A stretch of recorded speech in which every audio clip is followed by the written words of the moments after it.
Bismillahirrahmanirrahim. Assalamu alaikum dear students. I hope all of you are fine. Today we are going to start another very important topic of this chapter, and the name of this topic is Bohr's atomic theory. So let's start. Students, as we have discussed in the previous lecture that Rutherford's atomic model had some defects. So keeping in view that these defects, Neil Bohr presented his model in 1913. Niels Bohr ने Rutherford के defects को देखते हुए अपना atomic model पेश किया था 1913 में, और उस मॉडल की जो फाउंडेशन थी, जो बेस थी, वो एक और थ्योरी थी. उस थ्योरी का नाम है क्वांटम थ्योरी. वो क्वांटम थ्योरी मैक्स प्लैंक, एक और साइंटिस्ट, उसने वो क्वांटम थ्योरी दी थी. तो क्वांटम थ्योरी की बेस पे बोहर ने अपना एटॉमिक मॉडल दिया और उसने रदरफोर्ड के जो डिफेक्ट्स थे उनको रिमूव करने की कोशिश की. आपको ये मालूम है कि रदरफोर्ड ने जो अपना एटॉमिक मॉडल दिया था, उसने ये कहा था कि there is a positive nucleus in the centre of the atom and electrons are revolving around the nucleus. उसने कहा था कि इलेक्ट्रॉन्स जो हैं वो न्यूक्लियस के गिर्द रिवॉल्व कर रहे हैं. बोहर ने ये कहा कि इलेक्ट्रॉन्स स्पेस में न्यूक्लियस के गिर्द ऐसे ही रिवॉल्व नहीं कर रहे हैं, बल्कि वो सर्टेन पाथ्स पे, उनके अपने पाथ है जिसके ऊपर वो रिवॉल्व कर रहे हैं, और उस पाथ को उसने नाम दिया ऑर्बिट्स. और उसने ये भी कहा कि हर ऑर्बिट की अपनी एक एनर्जी है. उसका इसी वजह से उसने उन ऑर्बिट्स को एनर्जी लेवल्स का नाम दिया कि हर ऑर्बिट की एक ख़ास एनर्जी है, और वो उसने उन ऑर्बिट्स को एनर्जी लेवल का नाम दिया. और उसने ये भी कहा कि इलेक्ट्रॉन्स जो हैं वो उन ऑर्बिट्स में रिवॉल्व कर रहे हैं जिनकी एनर्जी क्वांटाइज्ड है, यानी ख़ास एनर्जी, फिक्स्ड एनर्जी उनके अंदर मौजूद है. तो इसी वजह से उसने उनको एनर्जी लेवल्स भी कहा. तो अब हम देखते हैं कि what were the postulates of Bohr's atomic model. Number 1, the hydrogen atom consists of a tiny nucleus and electrons are revolving in one of circular orbits of radius r around the nucleus. Bohr ने अपने atomic model के लिए hydrogen atom को choose किया था क्योंकि hydrogen atom बहुत ही simplest atom है. आपको मालूम है एक ही प्रोटॉन होता है, एक ही इलेक्ट्रॉन होता है. तो उसका न्यूक्लियस और उसका जो स्ट्रक्चर है एटम का, वो सबसे सिंपलेस्ट जो है वो हाइड्रोजन का है. तो पहला पोस्टुलेट क्या है? उसने कहा कि हाइड्रोजन एटम जो है वो एक छोटे से न्यूक्लियस, पॉजिटिवली चार्ज न्यूक्लियस पे मुश्तमिल है, जिसमें इलेक्ट्रॉन जो है वो अपने सर्कुलर ऑर्बिट में रिवॉल्व कर रहा है. उसने ऑर्बिट का नज़रिया यहाँ पे दिया था. तो उसने कहा कि electrons are revolving in the circular orbits, और उन ऑर्बिट्स का एक ख़ास रेडियस भी है जिसको उसने आर से जाहिर किया. Number 2 postulate, each orbit has a fixed energy that is quantized. Quantized का मतलब होता है एक फिक्स्ड अमाउंट, एक ख़ास अमाउंट ऑफ एनर्जी. तो उसने कहा कि हर ऑर्बिट में फिक्स्ड एनर्जी है, एक ख़ास अमाउंट ऑफ एनर्जी उसमें मौजूद है हर ऑर्बिट की. इसी वजह से उसने अपने ऑर्बिट्स को एनर्जी लेवल्स का नाम दिया था. Number 3, as long as electron remains in a particular orbit, it does not radiate or absorb energy. The energy is emitted or absorbed only when an electron jumps from one orbit to another. Third postulate इसके atomic theory का या atomic model का ये था कि उसने कहा कि जब तक इलेक्ट्रॉन अपने ऑर्बिट में रिवॉल्व करता रहता है, उस वक्त तक वो कोई एनर्जी ना तो रेडिएट करेगा और ना ही वो एब्जॉर्ब करेगा. यानी एक इलेक्ट्रॉन जिस वक्त एक ही ऑर्बिट में रिवॉल्व कर रहा है, तो इसका मतलब है कि इलेक्ट्रॉन की एनर्जी अपने एनर्जी लेवल के बराबर है, उस ऑर्बिट की एनर्जी के बराबर है. तो इस वजह से वो उस टाइम ना तो एनर्जी वो रिलीज़ करेगा और ना ही वो एब्जॉर्ब करेगा, और वो इलेक्ट्रॉन उसमें रिवॉल्व करता रहेगा. वो उसी सूरत में एनर्जी को इमिट करेगा या एब्जॉर्ब करेगा जब वो इलेक्ट्रॉन एक ऑर्बिट से दूसरे ऑर्बिट में जाएगा. अगर वो हायर एनर्जी लेवल में जाएगा तो एनर्जी को वो एब्जॉर्ब करेगा, और अगर वो लोअर एनर्जी लेवल में जाएगा तो एनर्जी को वो रिलीज़ करेगा. तो ये बात उसने अपने इस पोस्टुलेट में कही. Now the fourth postulate. When an electron jumps from lower orbit to higher orbit, it absorbs energy, and when it jumps back from higher orbit to lower orbit, it radiates energy. उसने ये कहा कि जब एक electron lower orbit से higher orbit में jump करता है तो वो एब्जॉर्ब कर लेता है एनर्जी को. एक्चुअली लोअर ऑर्बिट का मतलब है लोअर एनर्जी लेवल, और लोअर एनर्जी लेवल की एनर्जी कम होती है, और हायर ऑर्बिट का मतलब है हायर एनर्जी लेवल, और हायर ऑर्बिट की जो एनर्जी होती है वो जाहिर सी बात है ज़्यादा होती है. तो जब इलेक्ट्रॉन अपने लोअर से हायर में जाने के लिए, यानी उसकी एनर्जी जो है वो लोअर से ज़्यादा होनी है, हायर होनी है, तो उसको एब्जॉर्ब करनी पड़ेगी एनर्जी. तो जब इलेक्ट्रॉन लोअर ऑर्बिट से हायर ऑर्बिट में जाता है, या दूसरे लफ्ज़ों में आप ये कहें कि इलेक्ट्रॉन लोअर एनर्जी लेवल से हायर एनर्जी लेवल में जाता है, तो वो एनर्जी को एब्जॉर्ब करता है.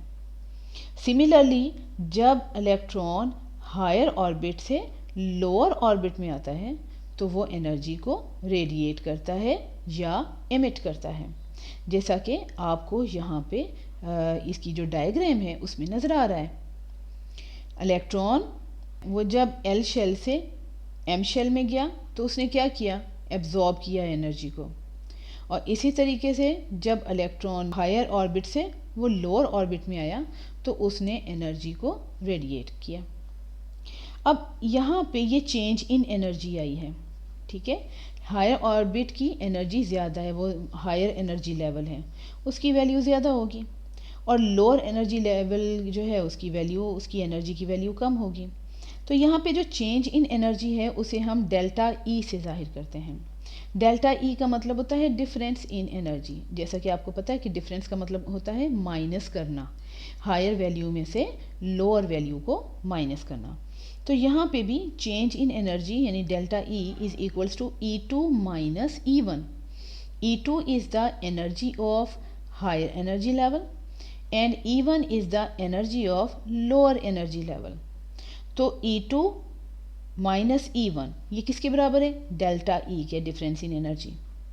अब प्लैंक्स की इक्वेशन पहले आ चुकी थी, वही मैक्स प्लैंक की, और वो इक्वेशन ये है कि जो डेल्टा ई है वो बराबर होता है एच न्यू के.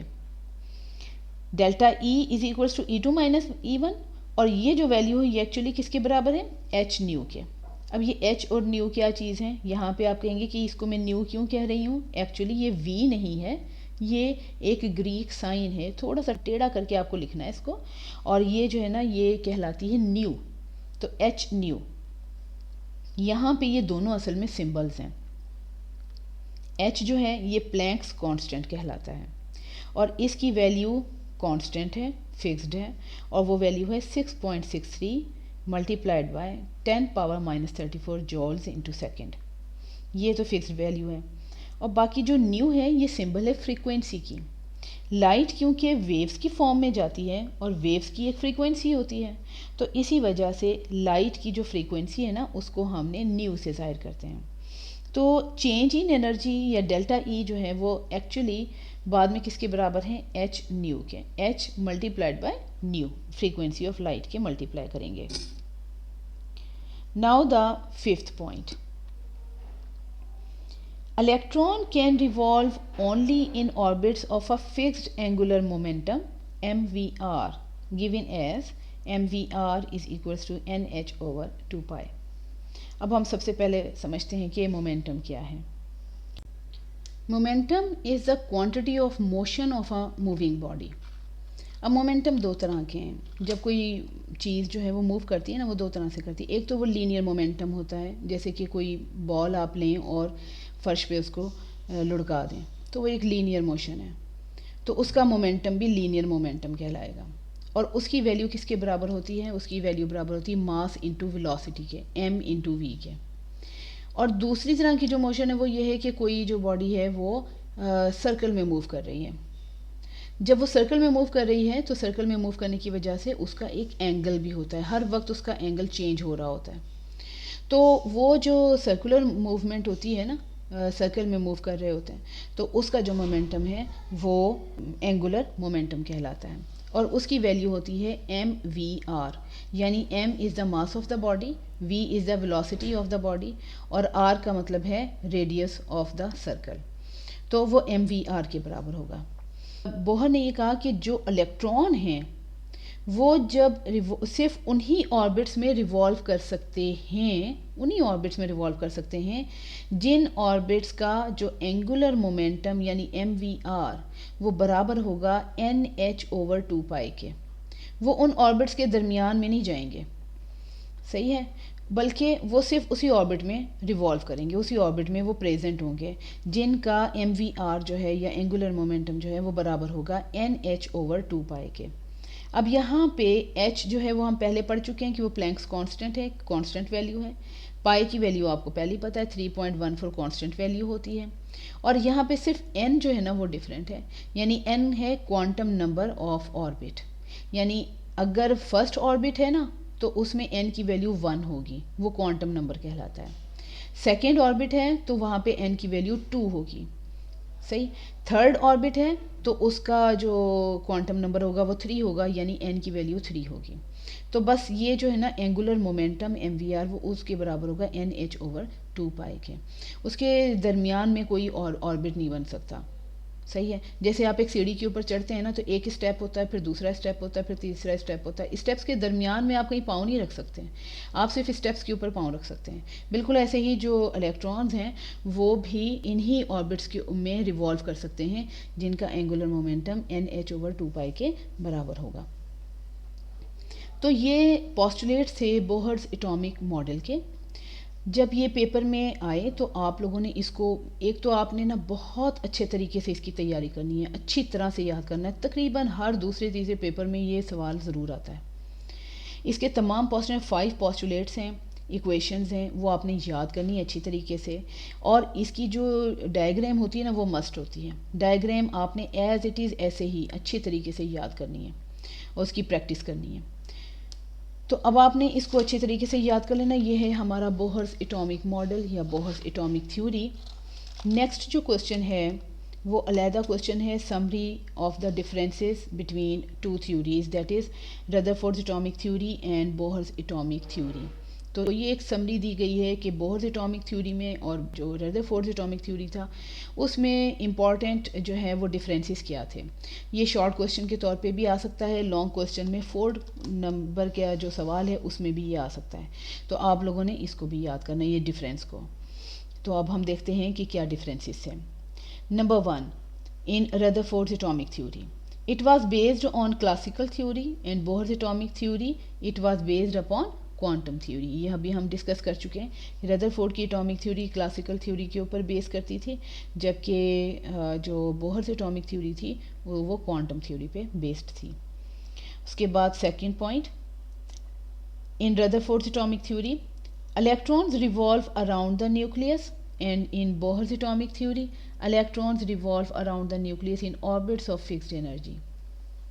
रदरफोर्ड ने ये बात तो कही थी कि इलेक्ट्रॉन्स जो हैं वो न्यूक्लियस के गिर्द रिवॉल्व कर रहे हैं, ये बात तो उसने कही थी, लेकिन उसने कोई ऑर्बिट्स का कोई कॉन्सेप्ट नहीं दिया था।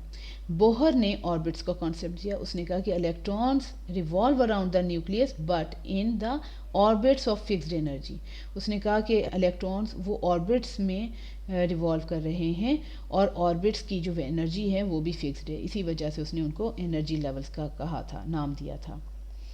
Number third point, in Rutherford's atomic theory no idea about orbits was introduced. Bohr's atomic theory orbits had angular momentum. ये चीज़ अभी हम देख चुके हैं कि रदरफोर्ड एटॉमिक थ्योरी में कोई ऑर्बिट्स का आइडिया नहीं था, लेकिन बोहर्स एटॉमिक थ्योरी में जो है उसने ऑर्बिट्स का कॉन्सेप्ट भी दिया और उसने ये भी कहा कि जो ऑर्बिट्स हैं उनका ख़ास एंगुलर मोमेंटम भी है।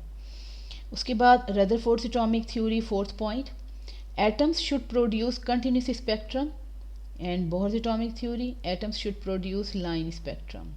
अब ये जो डिफेक्ट था रदरफोर्ड की एटॉमिक थ्योरी का कि उसके मुताबिक ये था कि एटम्स को जो कंटिन्यूस स्पेक्ट्रम है वो शो करना चाहिए। जब एटम्स का जो स्पेक्ट्रम लिया जाए तो वो कंटिन्यूस स्पेक्ट्रम होना चाहिए। तो जिसको वो एक्सप्लेन नहीं कर सका, उसको हम डिस्कस कर चुके हैं।